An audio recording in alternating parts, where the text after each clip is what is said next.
I believed in fairy tales until I became a character in a horror story. My name is Clara, and for 5 years I was married to a man who had another wife.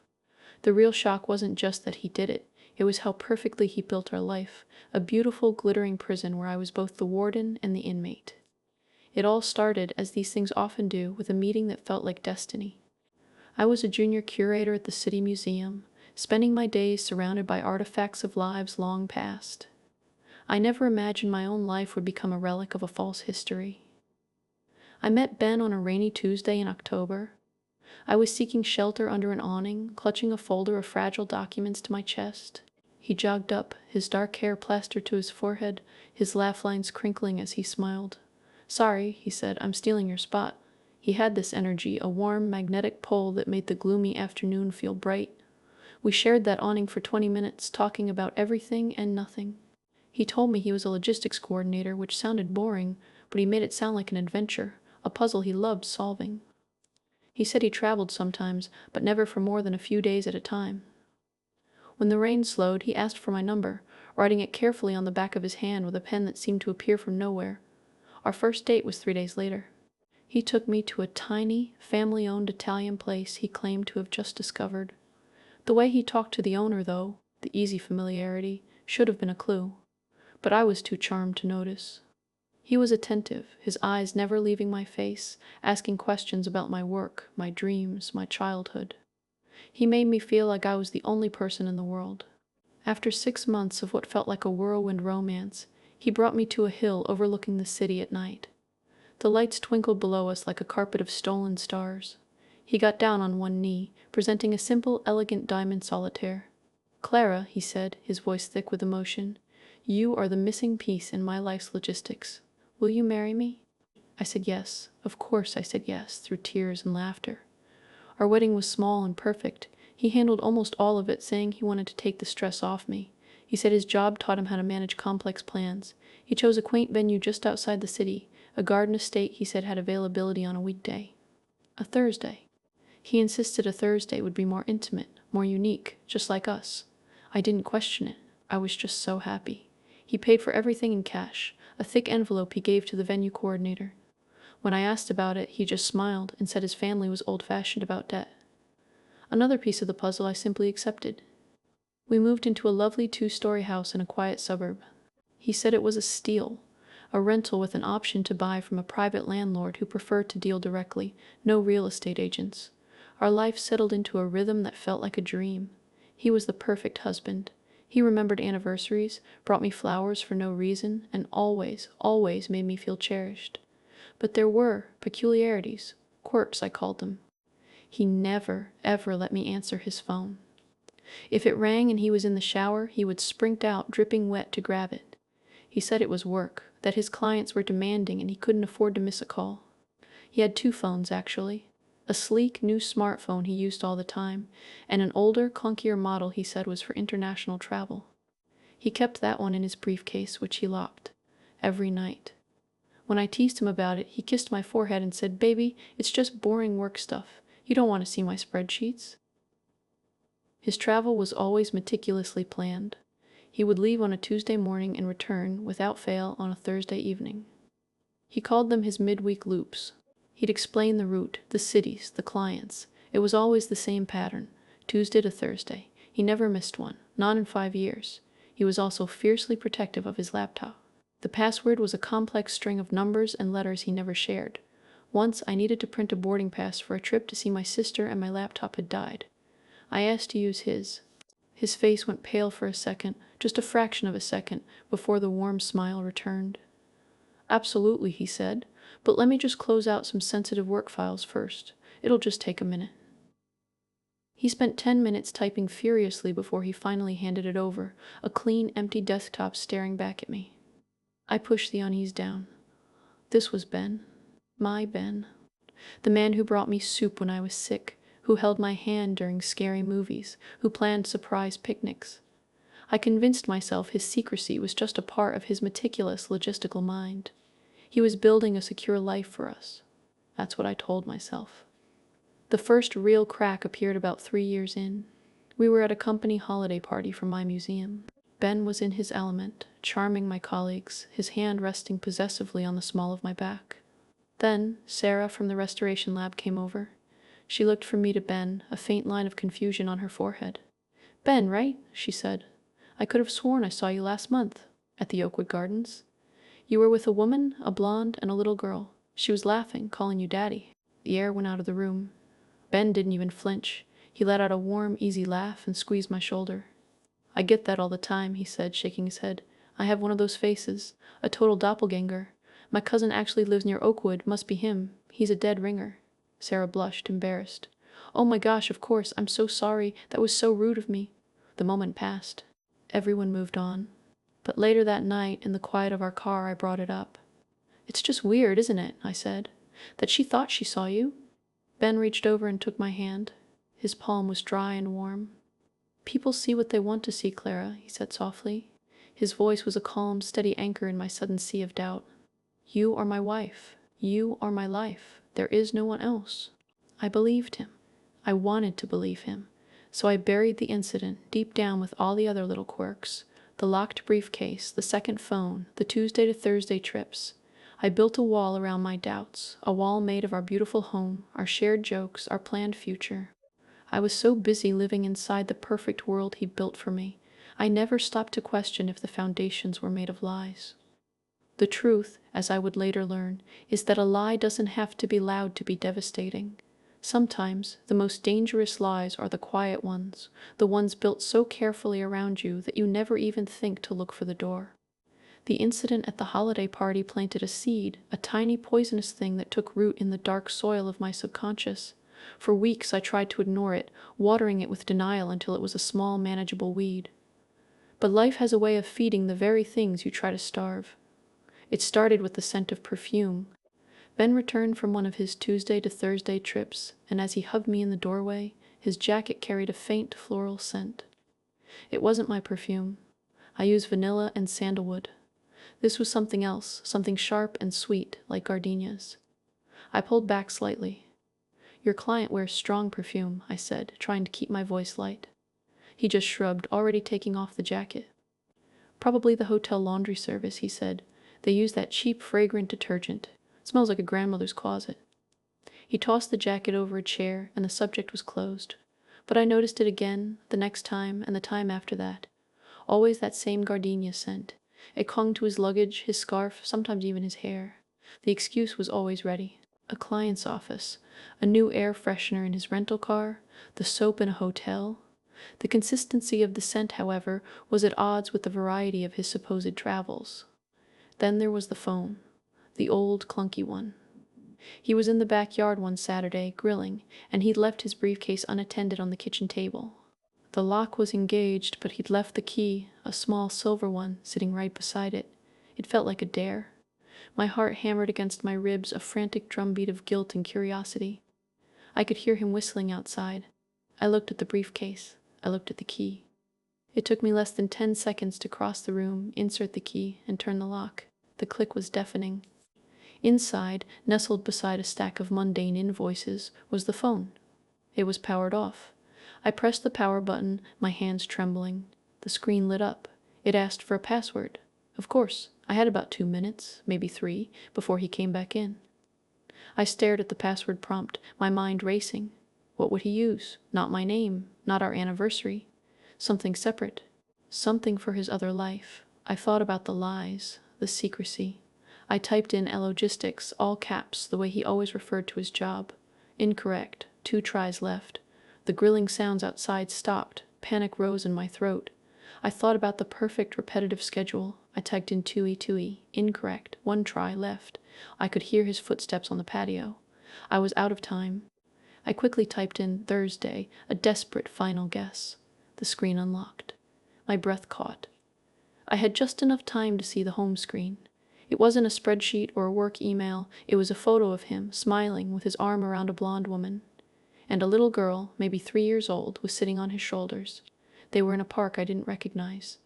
The woman was beaming, her head tilted against his shoulder. The little girl had his eyes. The back door began to open. I fumbled, powering the phone down and shoving it back into the briefcase, locking it, and returning the key to its spot just as he walked in, carrying a plate of grilled vegetables. "You okay, babe?" he asked, his face smudged with a bit of charcoal. "You look pale." "I just felt a little dizzy for a second," I said, my voice sounding thin and reedy to my own ears. "It's the heat." He kissed my forehead, his touch now feeling like a brand. "Why don't you go lie down? I'll bring you some water." I went upstairs and lay on our bed, staring at the ceiling. The image of that photo was burned onto the back of my eyelids. The blonde woman, the little girl, the word daddy. Sarah from the lab hadn't been mistaken. My husband, the man sleeping next to me for years, had another family. The realization was a physical blow, a nausea that started in my soul and radiated outwards. But what could I do? Confront him? He was a master of explanations. He would have a story for the photo, a cousin, a sister, a friend. He would twist it, make me feel crazy for doubting him, for violating his privacy. I had no proof, just a fleeting image on a locked phone. I needed more. So I began my own investigation. It was a quiet, desperate project that filled the spaces of our now silent marriage. I started noting the license plate of his rental car when he left on trips. I'd write down the names of the hotels on his expense reports he sometimes left out. I created a secret email account and began searching. One night, while he was asleep, I took his main phone from the nightstand. He'd changed the password recently, but I knew he used his fingerprint to unlock it. Carefully, so carefully, I picked up his hand, his fingers limp with sleep. I pressed his thumb against the sensor. The phone unlocked. My hands were shaking so badly I almost dropped it. I went straight to his Maps application, to his location history. He was meticulous, but he'd forgotten this. The data was there. His trip from 2 weeks ago. It didn't show him in another state on a business loop. It showed him driving to a suburb just 45 minutes away. A place called Crestwood. He had spent 2 days there, at a single-family home on Willow Creek Lane. I entered the address into a property records website on my own phone. The owner was listed as Benjamin and Eleanor Reed. Benjamin Reed. Ben had told me he'd never owned property before our house. He said his credit wasn't great when he was younger. Benjamin and Eleanor Reed. The world tilted. I looked at the man sleeping peacefully beside me, his face soft and innocent in the moonlight. This stranger in my bed. He had a house. He had a wife. Her name was Eleanor. I didn't sleep the rest of the night. I just watched him, tracing the lines of a face I suddenly no longer knew. The man with 2 weddings, the man with 2 lives, and I was just one of them. The setup was complete. The perfect life was a stage set, and I had finally stumbled behind the curtains. The conflict was no longer a quiet whisper of doubt. It was a scream, silent but deafening, echoing in the hollow space where my trust used to be. The week that followed was the longest of my life. I moved through our home like a ghost, performing the rituals of a happy marriage with an actor's precision. I made coffee. I laughed at his jokes. I kissed him goodbye when he left for work. But inside, I was a frozen, calculating machine. The name Eleanor Reed echoed in my mind, a haunting refrain. I found her online easily enough. Her social media was set to private, but her profile picture was unmistakable. The same blonde woman from the photo on his secret phone. She was smiling, her head tilted in the same way.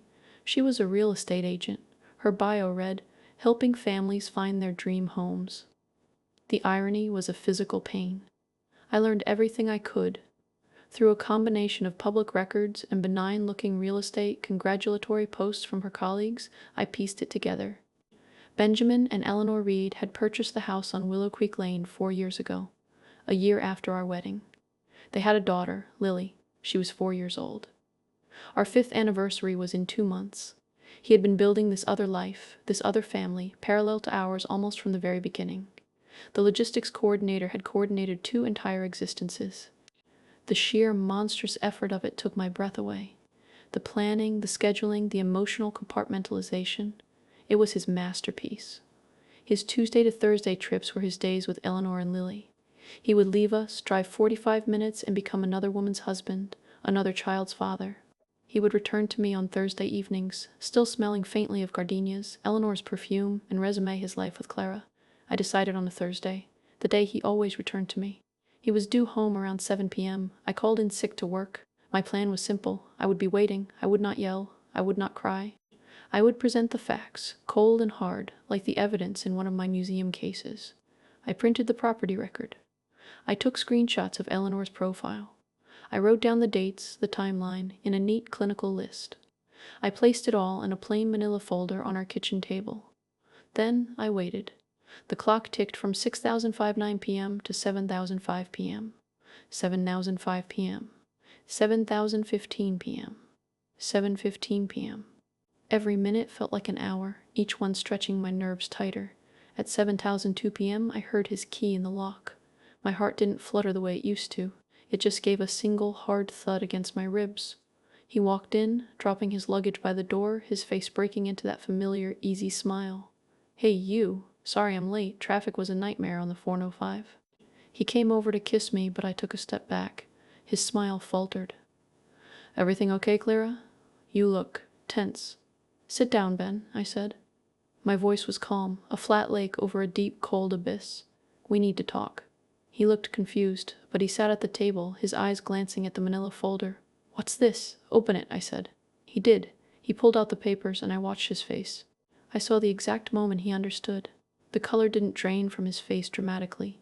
Instead, his expression just shut down. The warmth in his eyes vanished, replaced by a flat, calculating stillness. It was the look of a man whose cover had been blown, who was already assessing the damage and planning his next move. He didn't deny it. He didn't get angry. He just looked at me. And for the first time, I saw the real Ben. The man behind the mask. It was the most terrifying moment of my life. "How long?" I asked, my voice barely a whisper. "How long have you been married to Eleanor Reed?" He let out a long, weary sigh, as if I were the one being difficult. "It's complicated, Clara." "Complicated?" I repeated, the clinical calm beginning to crack. "We have been married for 5 years. You have a wife and a 4-year-old daughter 45 minutes away. Explain the complication to me." He leaned back in his chair, steepling his fingers. It was a business gesture. "I met Eleanor first," he began, his tone disturbingly matter-of-fact. "We got married. It was a mistake. We were young. Then I met you, Clara. You were everything. I couldn't lose you. But I couldn't just leave her. It was messy." "So you married me too?" I asked, the absurdity of it making me lightheaded. "You committed bigamy because you didn't want a messy divorce?" "It wasn't bigamy," he said, a flicker of irritation in his eyes. "Not technically. Our marriage." He paused, choosing his words with the care of a bomb disposal expert. "Our marriage license. There was an issue with the filing. It was never officially recorded. I felt the floor drop out from under me." "What?" "The beautiful garden wedding. The vows. The ring on my finger.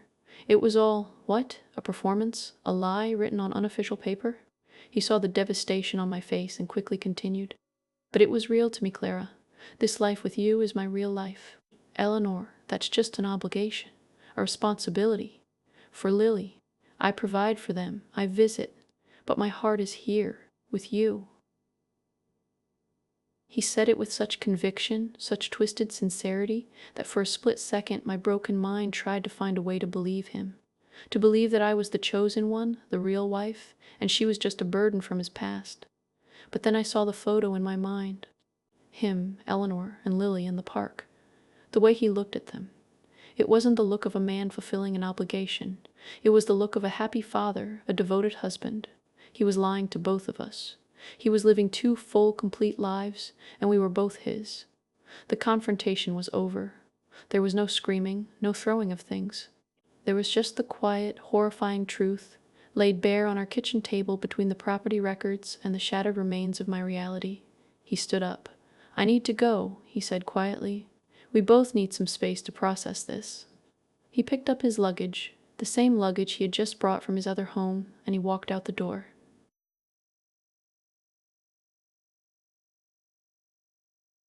I didn't try to stop him. I sat at the table for a long time, listening to the silence of the house, the beautiful, quiet, empty house that was never really my home. It was just one of his carefully managed locations. The climax wasn't an explosion, it was an implosion. The collapse of a universe contained within 4 walls. The man I loved was a fiction. My marriage was a document that didn't exist. and I was left alone in the ruins, with nothing but the echo of his final, monstrous lie. The silence after he left was the loudest sound I had ever heard. It wasn't just an absence of noise, it was the absence of a future, the absence of a past I had believed in. I sat at that kitchen table until the sun went down and the room was pitch black, the evidence of my own life's fiction scattered in front of me. I didn't cry. The shock was too profound, a numbing agent that spared me from the immediate searing pain. The first thing I did, in the cold light of the next morning, was to verify his claim. I called the county clerk's office. My hands were steady as I dialed, a strange, detached calm settling over me. I gave them our names and the date of our wedding. I waited on hold for 12 minutes and 30 seconds. The woman who came back on the line was polite, efficient. "I'm sorry, ma'am," she said, her voice devoid of any knowledge of the bomb she was dropping. "I have no record of a marriage license for those names on that date. Are you sure you have the correct county?" I was sure. I thanked her and hung up. It was true. The foundation of my entire adult life was sand. He hadn't just betrayed me, he had built my reality on a platform that legally, officially, did not exist. I was not his wife. I was his mistress, his secret, his other woman. The humiliation was a hot, corrosive wave that finally broke through the numbness. I spent the next few days in a fugue state. I called my boss and took a leave of absence. I couldn't face the world, couldn't bear the thought of anyone asking about Ben, about us. I packed a bag and went to my sister's house. Telling her was its own kind of agony. Watching her face cycle from confusion to disbelief to a raging protective fury was like watching my own pain reflected back at me. She held me while I finally sobbed, great heaving sobs that felt like they were tearing my soul apart. I never spoke to Ben again. He tried, of course. He called dozens of times. He sent long, rambling emails full of justifications and pleas. He said he could fix it, that we could get properly married, that he would leave Eleanor, that I was his true soulmate. Reading his words, I felt nothing but a vast, empty pity. He wasn't a monster, not in the way you imagine monsters. He was a hollow man, a compulsive builder of facades, who needed the validation of two women to feel whole. He couldn't bear the messiness of a single, authentic life. My anger, when it finally came, was clean and sharp. It wasn't the chaotic, destructive rage I expected. It was a focused, determined force. It gave me the strength to act. With my sister's help and a lawyer's advice, I sent him one final email. I instructed him to never contact me again. I demanded he arrange for all my belongings to be moved out of the house we shared and into a storage unit within 30 days. I told him I would be seeking financial compensation for the years of my life built on his fraud, not as alimony but as restitution for the deception. To my shock, he complied. He was, after all, a man who understood logistics. The boxes arrived at the storage facility, neatly labeled. He included a cashier's check for a significant amount of money, a silent, guilt-ridden payoff. I took it without a shred of remorse. It wasn't for the love lost, it was for the time stolen. The healing was slow. It wasn't a linear path. Some days I felt strong, empowered by my survival. Other days, a song he used to love would come on the radio, or I'd smell gardenias in a supermarket, and I would be right back in that kitchen, feeling the ground disappear beneath me. I started therapy. I had to deconstruct the entire concept of trust, to learn how to believe my own eyes and ears again. The most insidious part of his betrayal was the gaslighting, the way he had made me question my own intuition for years. I had to learn to listen to that small, quiet voice inside me again. I never contacted Eleanor. I thought about it often. The desire to warn her, to commiserate, to share the horror with the only other person who could truly understand was overwhelming. But my lawyer advised against it, and deep down, I knew it wasn't my responsibility to manage his other life. Unmasking him to her would have been another messy, painful drama, and I was done with his drama. I had to save myself. I eventually left the city. I took a new job in a different state, a senior curator position at a smaller museum. I needed a landscape that didn't hold his ghost. It's been 2 years now. The pain is no longer a sharp blade, but a dull, distant ache, a scar that twinges when the weather changes. I don't hate him anymore. Hate would be a connection, a thread still tying me to that chapter. I feel a profound sadness for the man he is, forever trapped in the intricate web of his own lies. And I feel a stronger, more resilient love for the woman I became on the other side of it. The moral of this story, the one powerful truth I learned when love was unmasked, is this: Love should not feel like a secret. It should not require a key to a locked briefcase or an explanation for a second phone. Real love exists in the open, in the messy, uncurated, and utterly authentic space between two people. It doesn't need a perfect schedule or a flawless story. The greatest betrayal isn't always the other person. Sometimes it's the lie you tell yourself to stay in the beautiful, quiet, perfect prison. My prison door is open now, and I will never, ever choose to live inside walls again.